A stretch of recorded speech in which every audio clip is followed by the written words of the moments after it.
Hello students, यहाँ पर किसी साइकिल का जिसका कि मास हमारा m के इक्वल है, इसका सिंप्लीफाइड मॉडल हमारे डायग्राम में शोन है। इसके दोनों टायर्स की अगर हम बात करें तो दोनों टायर्स हमारे ग्राउंड के कांटेक्ट में हैं और इसका व्हील बेस दैट इज इसके दोनों टायर के बीच में जो डिस्टेंस है ये डिस्टेंस हमारा w के इक्वल है और इसका सेंटर ऑफ मास हमारा पॉइंट C है।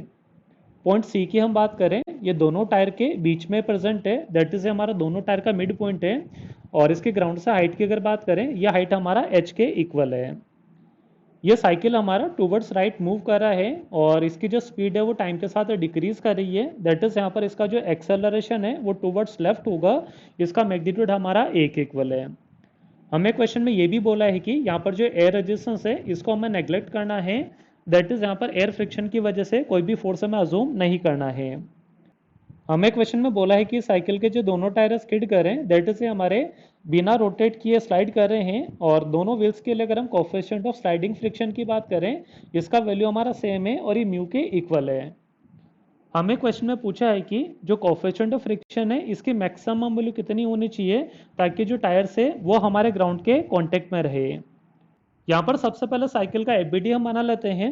यहाँ पर एक हमारा ग्रेविटी का फोर्स mg एक्ट करेगा, ये mg हमारा पॉइंट C पर एक्ट करेगा, इसका डायरेक्शन डाउनवर्ड्स बनेगा।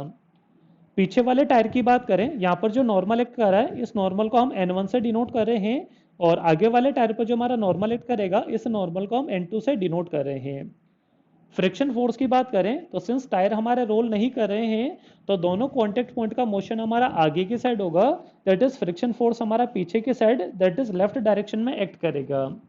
जो पीछे वाला टायर है इस पर फ्रिक्शन को हम F1 से डिनोट कर रहे हैं और आगे वाले टायर की बात करें इस पर फ्रिक्शन को हम F2 से डिनोट कर रहे हैं। सिंस ये दोनों ही फ्रिक्शन हमारे काइनेटिक है तो आप अगर हम F1 की वैल्यू की बात करें तो F1 को हम लिख सकते हैं ये हमारा म्यू n1 के इक्वल होगा और F2 की बात करें ये हमारा म्यू n2 के इक्वल होगा। साइकिल का एबीडी बनाने के बाद यहाँ पर हम न्यूटन सेकंडों का यूज कर लेते हैं। न्यूटन सेकंडों से हम बोल सकते हैं कि फोर्स हमारा मास इनटू एक्सेलरेशन के इक्वल होगा। सबसे पहले यहाँ पर अगर वाई डायरेक्शन की बात करें, वाई डायरेक्शन यहाँ पर हमारा वर्टिकल डायरेक्शन है तो वाई डायरेक्शन में हमारा कोई भी मोशन नहीं है तो नेट फोर्स हमारा जीरो होगा, दैट इज अगर हम n1 प्लस n2 की बात करें तो n1 प्लस n2 हमारा mg को बैलेंस करेगा, तो n1 प्लस n2 हमारा mg के इक्वल बनेगा। लेट से ये वाला इक्वेशन हमारा इक्वेशन 1 है। सिमिलरली यहाँ पर अगर हॉरिजॉन्टल डायरेक्शन की बात करें, हॉरिजॉन्टल को यहाँ पर हम एक्स से डिनोट कर रहे हैं तो हॉरिजॉन्टल में एक फोर्स हमारा F1 है, एक फोर्स हमारा F2 है, दोनों का ही डायरेक्शन टूवर्ड्स लेफ्ट है तो नेट फोर्स हमारा F1 प्लस F2 बनेगा। ये हमारा मास इनटू एक्सेलरेशन के इक्वल होगा। एक्सेलरेशन यहाँ पर हमारा a है, इसका डायरेक्शन टूवर्ड्स लेफ्ट है। यहाँ पर F1 की जगह अगर हम म्यू n1 सब्सटीट्यूट करें, F2 की जगह म्यू n2 सब्सटीट्यूट करें और म्यू को कॉमन लें तो ये हमारा बन जाएगा mu into n1 plus n2 is equal to ma। और हमें इक्वेशन 1 से पता है कि n1 प्लस n2 हमारा mg के इक्वल है, तो यहाँ पर m से m का फैक्टर हमारा कैंसिल हो जाएगा और यहाँ पर हमें a का वैल्यू पता चल गया, a is equal to mu g. Let's say ये वाला इक्वेशन हमारा इक्वेशन 2 है। इसके बाद अगर हम टॉर्क इक्वल टू अल्फा की बात करें तो हम बोल सकते हैं कि साइकिल हमारा टॉपल नहीं कर रहा है, साइकिल के टायर्स हमारे रोटेट भी नहीं कर रहे हैं तो साइकिल पर नेट टॉर्क हमारा जीरो होगा। तो यहाँ पर हम बोल सकते हैं कि एक तो टॉर्क हमारा n1 की वजह से बनेगा, इसका वैल्यू हमारा बनेगा n1, इसका जो सेंटर से परपेंडिकुलर डिस्टेंस है ये हमारा w/2 के इक्वल होगा। एक हमारे यहाँ पर F1 का टॉर्क आएगा, F1 की जगह म्यू n1 लिख सकते हैं, इसका जो सेंटर से परपेंडिकुलर डिस्टेंस है ये हमारा h के इक्वल होगा। इस टॉर्क का डायरेक्शन भी हमारा क्लॉकवाइज है। सिमिलरली F2 के टॉर्क की बात करें तो F2 की जगह म्यू n2 लिख सकते हैं, इसका भी सेंटर से परपेंडिकुलर डिस्टेंस हमारा h के इक्वल है और इसका डायरेक्शन भी हमारा क्लॉकवाइज होगा। अगर हम एंटी क्लॉकवाइज टॉर्क की बात करें ये हमारा n2 की वजह से आएगा और n2 के लिए अगर देखें तो फोर्स का वैल्यू हमारा n2 बनेगा और इसका जो सेंटर से परपेंडिकुलर डिस्टेंस है ये हमारा w/2 के इक्वल है। तो यहाँ पर हम बोल सकते हैं कि नेट टॉर्क हमारा जीरो है तो क्लॉकवाइज टॉर्क और एंटी क्लॉकवाइज टॉर्क दोनों का मैग्नीट्यूड हमारा सेम होगा। इसको सिंप्लीफाई करें तो पहले वाली टर्म में से और सेकंड वाली टर्म में से अगर मैं n1 को कॉमन लूँ तो एक तो यहाँ पर हमारा w/2 आ जाएगा और एक हमारा म्यू h वाली टर्म बनेगी।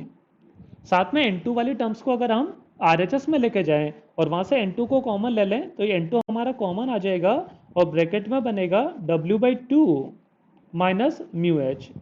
यहाँ पर हम बोल सकते हैं कि W/2 plus mu H W/2 minus mu H से बड़ा होगा, तो यहाँ पर N1 के बारे में बोल सकते हैं कि N1 हमारा N2 से छोटा होगा। इस रिलेशन में अगर हम N2 की वैल्यू सब्स्टिट्यूट करें तो ये हमारा बन जाएगा N1 हमारा एज इट इज आ जाएगा, W/2 हमारा एज इट इज बनेगा, जो म्यू एच है ये भी हमारा एज इट इज बनेगा। और इक्वेशन 1 से अगर N2 की बात करें तो N2 की जगह हम लिख सकते हैं ये हमारा mg माइनस N1 के इक्वल होगा, और ब्रैकेट में W/2 माइनस म्यू एच हमारा एज इट इज आ जाएगा। इसको सोल्व करके अगर हम N1 का वैल्यू लिखें तो N1 का वैल्यू बनेगा N1 is equal to mg upon 2W, और ब्रैकेट में आएगा W minus 2 mu H. Since हमें क्वेश्चन में बोला है कि साइकिल के टायर का ग्राउंड के साथ कांटेक्ट लूज नहीं होना चाहिए, तो हमारा जो कम वाला नॉर्मल है ये भी 0 से बड़ा होना चाहिए। तो कांटेक्ट लूज नहीं होने के लिए N1 हमारा 0 या 0 से बड़ा होना चाहिए, और इसके लिए जो W माइनस 2 म्यू एच है ये भी हमारा 0 या 0 से बड़ा होना चाहिए। तो यहाँ से अगर म्यू के बारे में हम बात करें तो म्यू हम बोल सकते हैं कि म्यू हमारा इक्वल या छोटा होगा W अपॉन 2H से। तो यहाँ से अगर हम कोएफिशिएंट ऑफ फ्रिक्शन की मैक्सिमम वैल्यू की बात करें तो ये बन जाएगा mu max is equal to W upon 2H। Therefore इस क्वेश्चन का करेक्ट आंसर होगा option A. Hope you understand the solution. Thank you.